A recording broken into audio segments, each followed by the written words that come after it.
Hi everyone, welcome back to my channel. So excuse the mess, I am filming the video, so the mess is real. But if you do not know, then I also do some wood turning. It has been a while since I've done some, but I'm hoping now that I'll have more time to do at least one wood turning video a month, but we shall see.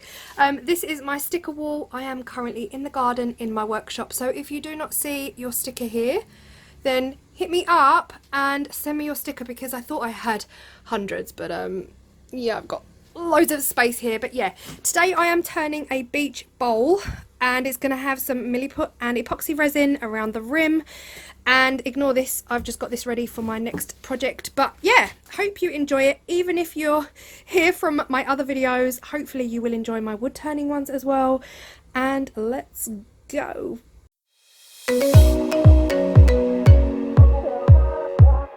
So 24 hours before I even start turning, I'm going to make my resin chunks. Now, I am using my glass cast 3 for this. It's just thin, shallow pour. It's perfect for it. I'm using pink and purple mica, and I just want a combination of both.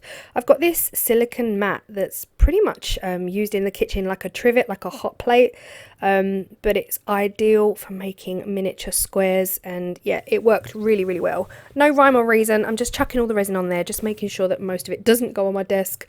And yeah, as soon as I'd emptied both of the containers out, I end up using a lollipop stick just to scrape the surface along, just to make sure that, yeah, I've filled as many squares as possible.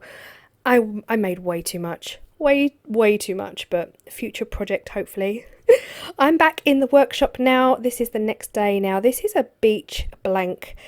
Most of the blanks I'm using at the moment came from englishwoods.co.uk. It was a recommended site, and I have to say I am really, really happy that the wood I found is really easy. I did get a bundle of wood once from an Instagram page, and I just couldn't use any of it. I couldn't use any of it. It was all bouncing off my lathe at the time, and I found it really hard. But yeah, this wood has come through and it's great. They actually come with a centre point marked already as well, and I know that's not saving me oodles of time, but if the centre point is marked for me, I'm happy. I'm a little bit lazy like that, but here I am just carving off the sides. The sides for me are the hardest part, getting that wax off. I always find that hurts a lot, but I know that gloves are a no-no. I wouldn't wear gloves.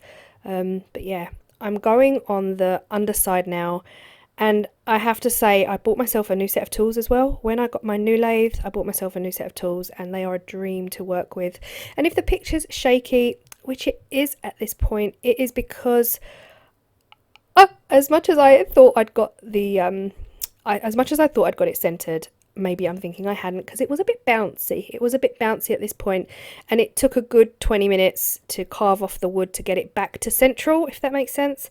So yeah, I just found it a little bit bouncy at this point, and because my new lathe is attached to my workbench, the shed is shaking. The whole shed is shaking, but nothing too bad, like nothing that's going to break. It was fine. As I'm a newbie, most of you know I am a newbie, so there's still a lot to learn. I'm still trying to work out my cuts and work on my sanding, and I do start from 80 grit because my cuts leave a lot to be desired. Yeah, I need to work on that for sure. And I definitely had some tear out, but I'm not going to take you through the whole process. These are all the products that I used. In between the grits, I used the sanding sealer, and I finished the outside of the bowl on Yorkshire grit and the wood wax. And here you see the tear out. It was really frustrating. I took 4 or 5 different cuts off to try and get rid of it. Couldn't do it. Yorkshire grit splashed all up my walls, all up my ceiling. Honestly, I put way too much on, but yeah, sorted it out in the end. But it's still visible on my shed walls and my shed ceiling. Never mind. This is the next day with the epoxy resin squares. They pop out of this mat so easily, but shameless plug, I figured I would take a break just to tell you all about the Woodturners Order Log Book that I created. I self-published 3 books with Amazon KDB Publishing. They are small business customer order books to keep a log of all of your orders that come in, and I created one for Woodturners, so that will be linked below underneath the video. And yeah, you know, I'm just trying to find ways to make income now, because this is my full-time job, which is crazy to think about it like that. But I've also made one for resin, and I've have made a generic non-specific craft order book as well.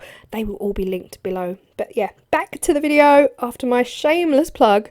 I'm just getting all of these out now, and I've got them in a little bowl. I figured I'd bring them into the workshop. What I'm going to do is put them up against the bowl to kind of get an idea on where I want the rim, how much I need to take out in order for these squares to fit. And that is what I'm doing here. So you see me just with the pencil marking the lines and then turning the bowl to get my line, and this is just going to help me know when exactly to cut. So here I'm just using the detailing tool to carve into that. It's right close to the edge, and I'm always worried that I'm going to blow the edge out or something's going to go wrong, and I'm just going back and forth with the squares just to see if they fit. And as soon as they fit, then I'm going to just stop carving and I'm not going to worry about it anymore. And here they are, they fit nicely, and that's it, job done. But what I do is go in with a bit of sandpaper just to sand it, make it a little bit smooth. Now, Milliput. I've never used Milliput before. I read the instructions. It said to mould both pieces together for 4 minutes and then put it in. So at this point, I didn't know if it was better to glue the epoxy resin chunks in there and squeeze the Milliput around it, or to squeeze the Milliput into the channel and push the epoxy resin squares down into the Milliput. And I figured that is the route I would take, because after reading the Milliput box, and it kind of said it is like an epoxy, I figured epoxy and epoxy stick together, don't they? So it should work absolutely fine, and that's what I did. I did have enough to fill the whole channel, because every time I pushed one of these in, it gave me excess to then spread around a little bit more. And I used this sparingly. I did not have much left over, overhang or anything like that. I was really tight with it, honestly. I was so tight. And this is what it pretty much ended up looking like. They're all a little bit wonky, I'm not going to lie.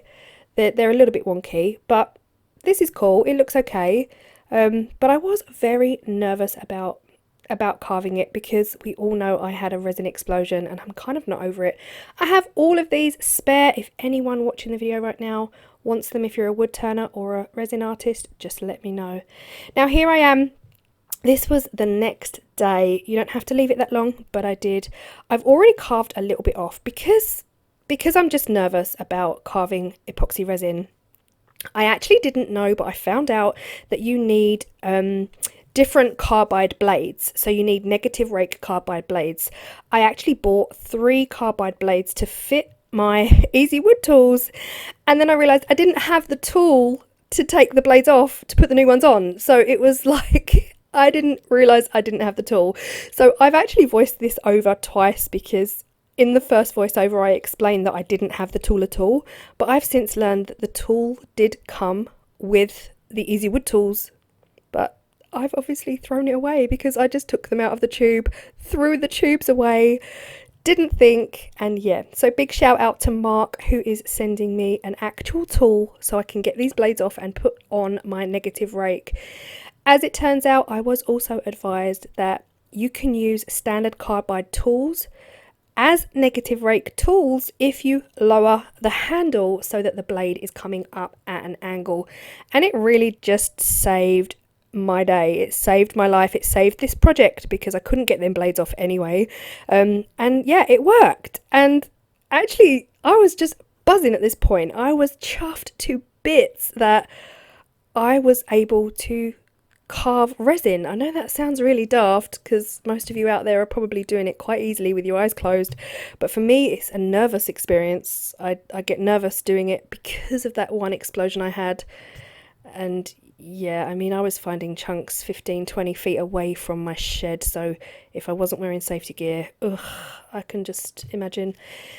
My new lathe has a reverse function, which is really helpful for me to get in at the angle.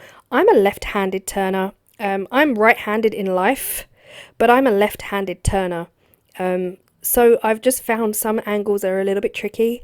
So having the reverse on the lathe has really helped me at some points get in to places that I just find tricky. And I definitely, even though this is probably what, my 6th, 7th, 8th, I've lost count, bowl, I definitely know what I like now and what I what I'm not so keen on. And I like straight edges. I like 90-degree angles. I like this deep kind of chunky look.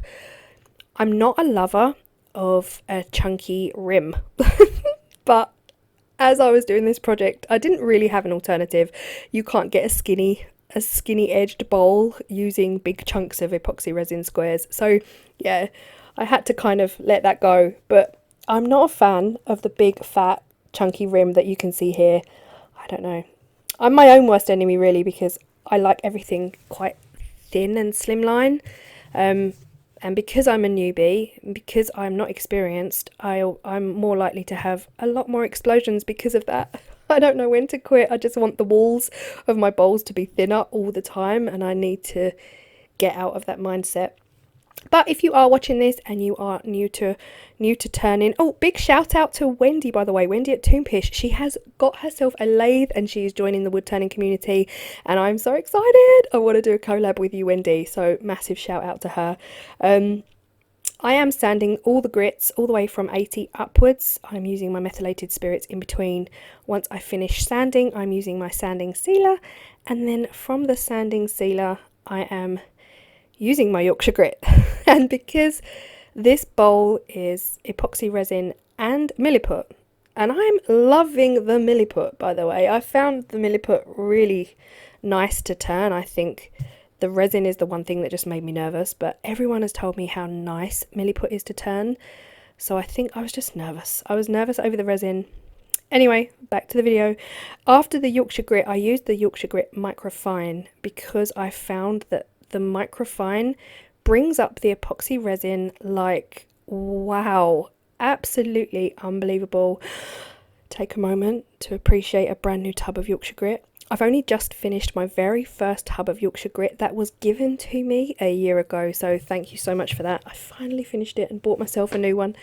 But yeah, here you see me rubbing it in, and I'm loving it at this point. I think I've pretty much changed the colour of the wood as well, because I've put that much on. It's gone from a pale wood colour to quite a dark wood, but I'm just working the Yorkshire grit into the wood for quite a few minutes before I go in with a clean paper towel to bring it off, because I believe that's what we're meant to be doing. But yeah, if you're watching this, just know that I'm a newbie, and if you're watching this, definitely do not follow me. This is not an instructional video. I can't have anyone getting injured because they watched my wood turning video. You all have to recognise and understand that I am a newbie. But I have to talk about this tear out. Any advice that you guys have, honestly, because it's opposite ends of the bowl. And I know I'm not the only one. I know it happens. But even though I'm new to wood turning and some of my cuts are great, I'm getting some really lovely cuts. I'm getting some lovely finishes on my wood before I start sanding. Oh, this bowl actually annoyed me. I could not, for the life of me, get a beautiful, clean finish around the whole bowl. It wasn't happening. So, yeah. Any advice would be truly, I'd be truly grateful. Truly grateful.